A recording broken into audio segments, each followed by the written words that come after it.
বিসমিল্লাহির রহমানির রহিম। আউযু বিল্লাহি মিনাশ শাইতানির রাজিম। বিসমিল্লাহির রহমানির রহিম। একটি করুণ, শোকাহত, মর্মাহত অবস্থায় আজ আমি এসেছি। আমাদের বাড়ির পাশে এক শ্রদ্ধেয় বড় ভাই আজ সকাল 11:30 চিকিৎসাধীন অবস্থায় বগুড়া মেডিকেল কলেজে ইহদাম চিরত্যাগ করলেন। সেই সাথে আমি ওনার নফসের মাগফিরাত কামনা করি। আল্লাহ যেন যেখানেই রাখেন ওনাকে যেন ভালো অবস্থায় রাখেন এবং বেহেশত নসিব যেন দান করেন। একটি জেনারেশন শেষ হয়ে গেল, একটি জীবন ইহদামের মায়া, ভালোবাসা, মমতা সমস্ত কিছু বিসর্জন দিয়ে ওপারের উদ্দেশ্যে রওনা হলেন।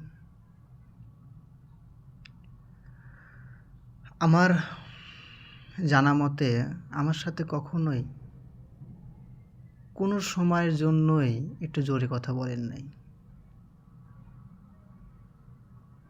এবং ওনার সাথে আশেপাশের মানুষও খুব ভালো ব্যবহার করতেন। উনি লোকও অনেক ভালো ছিলেন। যে কর্মই যখন করছেন ওনার প্রতি কোনো ভাই, কোনো মানুষ অখুশি হন নাই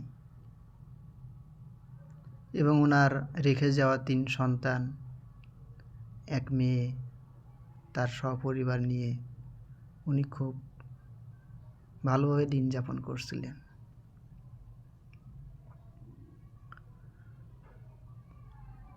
আল্লাহ যেন ওনাকে ভালো অবস্থানে রাখেন, ভালো জায়গায় রাখেন। আমরা সবাই তার জন্য প্রার্থনা করি, দোয়া করি। আমি নিজেও খুব শোকাহত, ওনার জানাজা উপস্থিত আমি হতে পারতেছি না। কর্ম অবস্থায় নিজ গ্রাম, নিজ শহর বিসর্জন করে প্রবাস ঢাকা শহরে আছি। আমি খবরটা পেয়ে খুব শোকে নিজেকে সান্ত্বনায় রাখলাম। সবার জীবনেই আসে যাবে, যায় আসে, এটাই আমাদের সৃষ্টিকর্তার নিয়ম। থাকবে কিছু মানুষের আচার আচরণ ব্যবহার, এগুলোই থেকে যাবে। আমরা সবাই তার জন্য বিশেষভাবে দোয়া করি।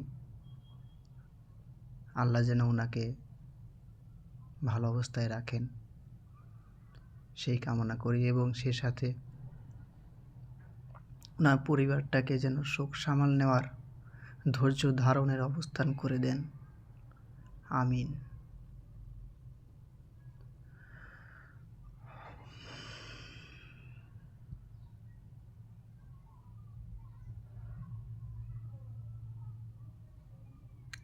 মোহাম্মদ তফিজুল হোসেন মোল্লা, উনি অত্যন্ত আমার খুব আস্থাভাজন মানুষ ছিলেন। ওনাকে আমি খুব বিশ্বাস করতাম, খুব ভালোবাসতাম, শ্রদ্ধা করতাম। উনি আমার একজন খুব কাছের লোক ছিলেন, আমার খুব ভালোবাসার লোক ছিলেন। আমাকে ভাই ছাড়া কখনো কথা বলেন নাই। আল্লাহ, উনি বিশেষ কিছুদিন ধরে হৃদরোগ যাবৎ ভুগছিলেন।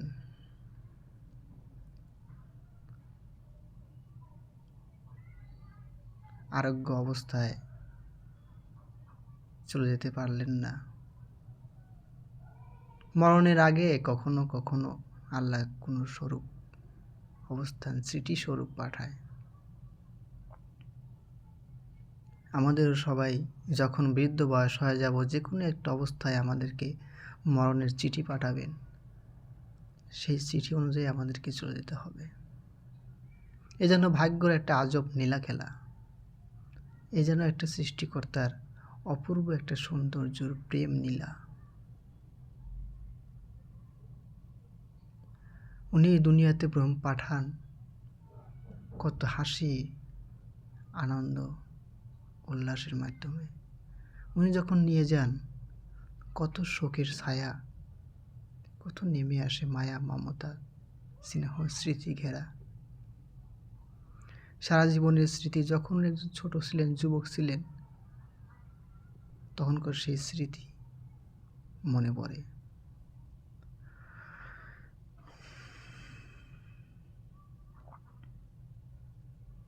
আল্লাহ, আমরা সবাই ইবাদতে মশগুল থাকব। যে যে ধর্মই করি, সেই ধর্মই অনুসারী আমরা। আল্লাহ তো একটাই, আল্লাহ তো সর্বস্তরের কথা। আল্লাহ মহান। আমরা সবাই সদা সত্য কথা বলবো এবং আমরা সবাই সৎ পথ চলব। দুনিয়ায় কয়দিনের জন্য?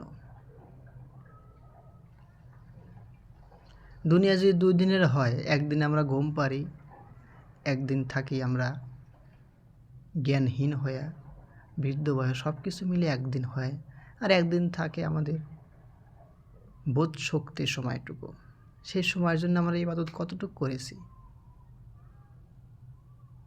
আমি আগে একটা ফেসবুকে পোস্ট করছিলাম যে আমার বয়স থেকে, জীবন থেকে 33টি বছর পার হয়ে গেল, সামনে বাঁচবই বান কদিন? গড়াইও 58 বছর ধরলে সে হিসেবে বাঁচি আর 25 বছর, হয়তো 10 বছর আর থাকবো সুস্থ, তারপরে 15 বছর হয়তো অজ্ঞান অবস্থায় আল্লাহ পার করবে।